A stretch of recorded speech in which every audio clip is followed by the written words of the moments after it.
j'ai voulu tout bien faire pour m'améliorer en trail ou même dans la vie, en me fixant des routines, en faisant plein de trucs. Et là, je suis dans une période de chaos où je bois du café toute la journée, je mange pas bien. Et c'est là que je me sens bien en fait, malgré ma blessure. Alors attention, c'est pas parce que je me sens bien en ce moment, parce que je fais ça, que c'est ce qu'il faut faire. Non, au contraire, le corps met longtemps à s'adapter quand on tient une nouvelle routine, et si on se fixe trop de choses d'un coup, on finit par craquer, comme je le fais là, et on se sent bien dans notre inconfort, et ça c'est le piège. Nouveau gilet Salomon, j'ai les affaires de piscine derrière, petite gourde remplie, juste à faire tac, c'est carré. Les gens ils me disent, mais comment tu fais pour courir quand t'es fatigué, que t'as mal dormi, le soir? T'as du mental ou quoi? Eh ben, je sais pas ce que c'est le mental, mais c'est juste que je suis borné en fait. Je veux juste me dire que je suis capable de faire des trucs et je suis jamais satisfait. En fait, je sais pas si c'est du mental, parce que justement, c'est une faiblesse de te dire que voilà, tu veux prouver quelque chose à toi, au monde, que t'es capable de faire des trucs et que du coup tu les fais, mais t'es jamais satisfait. Donc c'est quoi le mental en fait? Bon, on est parti pour aller à la piscine en courant et revenir en courant. On est sur 6 km et je vais peut-être nager 1 km quoi. Il fait méga chaud. Les gars, j'ai appris une nouvelle technique de course et je pense que c'est la bonne. En fait, je marche tout près du sol et je fais des petits pas. Et en fait, je vais assez vite. Moi, je vais à 10 km/h, tu vois. Mais je me fatigue pas, je peux parler tranquille. Je respire par le nez. Ça va vraiment nickel. Donc je pense que je m'améliore et que sur une course assez longue, je peux utiliser cet atout, cet avantage. J'arrive à la piscine. Je suis en train de penser que dans 2 semaines, j'ai une course de 30 km et qu'au bout de 3 km, je commence à avoir mal aux genoux. Est-ce judicieux de le faire? Non. Est-ce que je vais le faire? Oui. Est-ce que je vais le faire rapidement? Peut-être pas. Est-ce que je vais le faire lentement? Peut-être, parce qu'il y a mon père qui le fait aussi.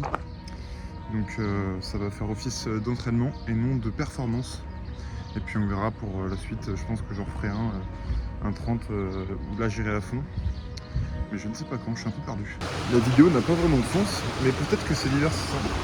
Et je vais surtout montrer que dans la tête d'un sportif, c'est pas toujours tout rose.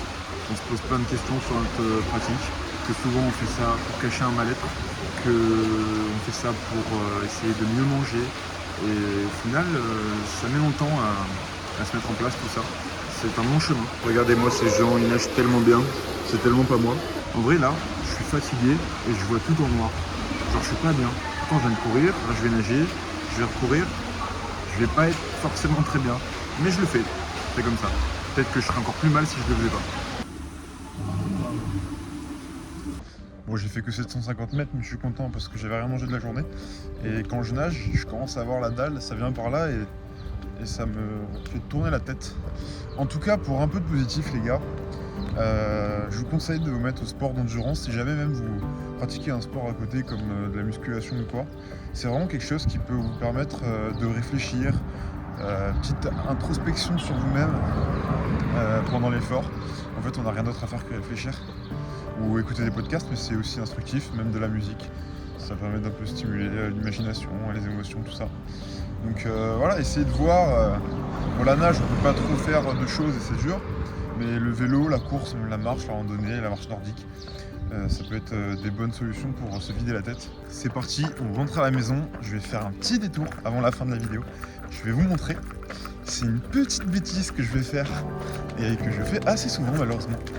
A tout de suite. Voilà les gars aussi ce qui me motive à courir. Comment je pourrais manger une pizza si grosse si j'allais pas courir?